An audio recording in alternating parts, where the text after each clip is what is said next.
So the character. Do you feel that the new comedy, there's so much atheists? I feel that's kind of like the new hack comedy to me. It's always been that way. I'm not a proponent. I mean, I've studied religion in college, and I take my kids. That's where I got into physics.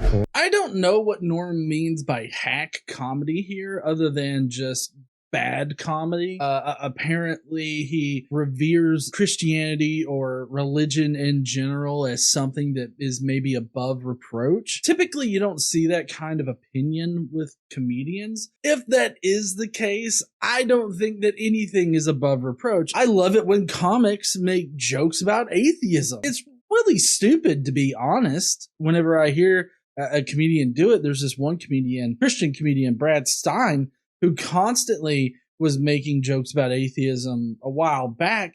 And I mean, I found his jokes to be kind of bad. And I mean, maybe that's what Norm means here, is that atheists, atheist comedians who joke about religion and Christianity just sound stupid to him. And I mean, that's a personal opinion, and that's fine. But I mean, to be honest, there's a lot of comedic value in the Bible when you really consider it. I mean, like, just take Sodom and Gomorrah, for example. God said that he would spare the city if he found like one righteous dude or whatever. And he finds Lot. He still destroys the city, but not before he gets Lot out. And then Lot ends up getting drunk. Well, his two daughters end up getting him drunk and then fucking him. And so, you know, it's just like a wholesome Bible story right there. Daughters fucking their dads and everything like that. And then you could joke about all the scientific inaccuracies in the Bible and all of the weird things that happen in the Bible. Like, there's this one part where God apparently sews up all of the vaginas in this one palace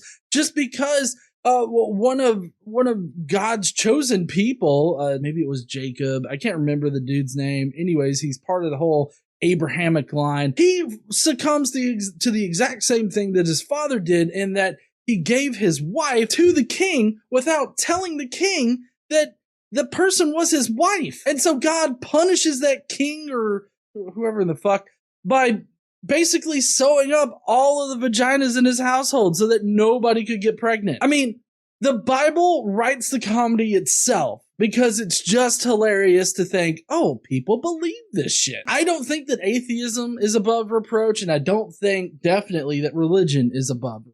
All right, so Tim Allen was about to get into how he went to school and studied physics and all this other stuff, which I'm not sure how that's going to factor in, but I'm guessing he's about to tell us. The chances of this thing happening like by accident, carbon-based life forms at heavy stars, deuterium, and you get into the quantum physics of it, it's very peculiar that we're here at all. Yes. It's very peculiar that this worked like this. And so basically, Tim Allen is using an argument from numbers, like big numbers, small numbers, whatever you want to say. In this particular case, he's talking about small numbers. Like, it's very unlikely for life to arise in the first place. And I do agree. It's highly unlikely that life would develop at any particular point in this universe. But the fact is that it did arise, and if it arose once, then it can definitely arise again.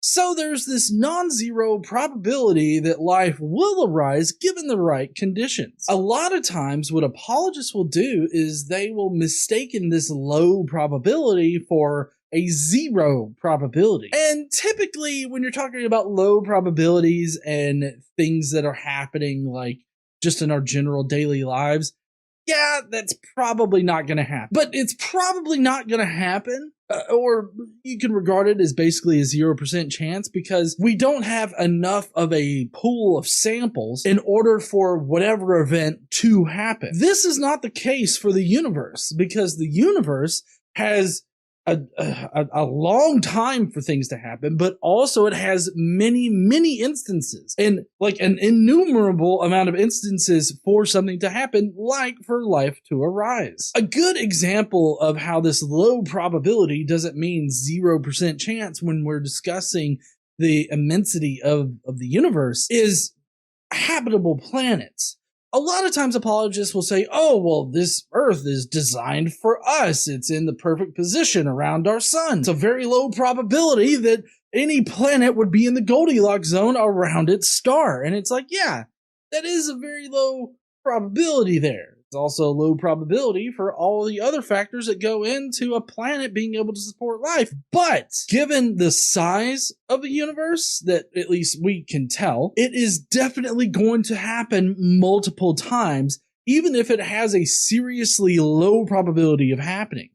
That's because of how many different chances it has to arise, and also how many different places in the universe it has to arise. There are billions upon billions of exoplanets that probably exist out there. We've only been able to really discern a few of them from our very limited ability to gaze out into the universe. But we do have a small probability of habitable planets forming, and that small probability ends up being billions upon billions of planets. So I think the ultimate problem with Tim Allen's assertion here is that he's trying to compare how big the universe is and how many chances there are for life to arise in the universe to just his own personal experience and the time that he has on this earth, or the time that humans have on this earth.